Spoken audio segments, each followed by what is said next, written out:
Hi friends, ఈరోజు చేయబోయే recipe aloo bonda. కావాల్సిన ఇంగ్రీడియంట్స్ చూద్దామా. నేను అర్ధ కిలో ఆలూ ఉడకపెట్టుకున్నాను, ఇలా పేస్ట్ చేసుకున్నాను. ఆనియన్స్ నేను పెద్ద సైజు ఆనియన్స్ 4 తీసుకొని చిన్నగా కట్ చేసుకొని ముక్కలుగా కట్ చేసుకొని పెట్టాను. 8 మిరపకాయలు కట్ చేసుకొని పెట్టుకున్నాను చిన్న ముక్కలు. జీలకర్ర, ధనియాల పొడి, కరివేపాకు, సాల్ట్. ఇప్పుడు ఆనియన్, పచ్చిమిర్చి, కొత్తిమీర కట్ చేసుకొని చూపిస్తాను.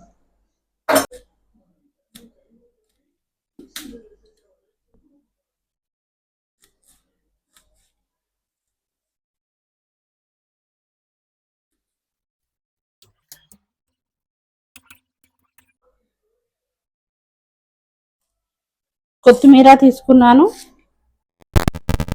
సాల్ట్ కొద్దిగా వేసుకుంటున్నాను లైట్గా.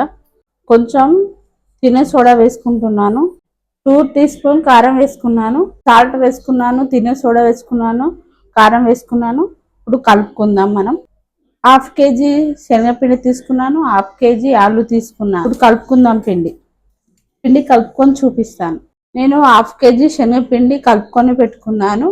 ఇప్పుడు మనం ఆయిల్ పోసి నూనె వేడైదాకా చూడాలి. ఆయిల్ పోసుకుంటున్నాను. ఇటు మనం ఆలు స్టఫ్ చేసుకుందాం. ఆలుకు మసాలా పెట్టుకుందాం. ఆయిల్ పోసుకుంటున్నాను. 2 tablespoon, 3 tablespoon. Oil వేడయ్యాక జీలకర్ర వేసుకుందాం. చూద్దాం వేడైంది. ఆయిల్ వేడయింది. జీలకర్ర వేసుకుంటున్నాను 1 టేబుల్ స్పూన్. ఆనియన్స్ వేసుకుంటున్నాను. కరివేపాకు వేసుకుంటున్నాను. పచ్చిమిర్చి వేసుకుంటున్నాను. 50% కుక్ కావాలి, ఇంకా మిగతా కుక్ చూడండి లైట్గా కుక్ అయ్యాయి. ఇంకా కొంచెం కుక్ అయిన వాళ్ళే ఆలు పేస్ట్ వేసుకున్నాం. 1 స్పూన్ ధనియాల పౌడర్ వేసుకుంటున్నాను. కొంచెం అంతా కొత్తిమీర వేసుకున్నాను. ఆలు పేస్ట్ వేసుకుంటున్నాను.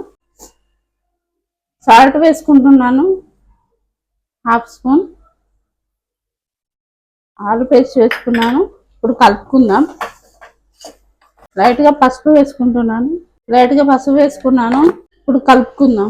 చూడండి అంతా పర్ఫెక్ట్ గా కలిసిపోయింది. ఇప్పుడు కలుపుకొని దించేసుకొని ఒక ప్లేట్ లో పెట్టుకుందాం.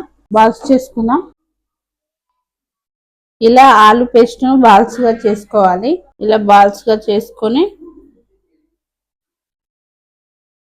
పెట్టేయాలి. ఇప్పుడు శనగపిండిలో డిప్ చేసుకొని ఫ్రై చేసుకోవాలి. ఇలా చేతిలోకి ఆయిల్ రాసుకొని ఇలా డిప్ చేసుకొని వేసుకోవాలి.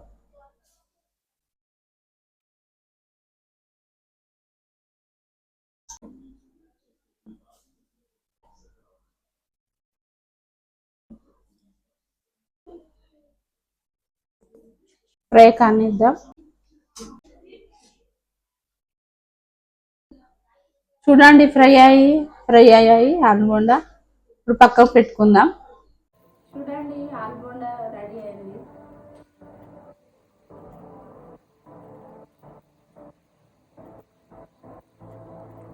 లైక్ అండ్ షేర్, సబ్స్క్రైబ్ చేసుకోండి. బాయ్.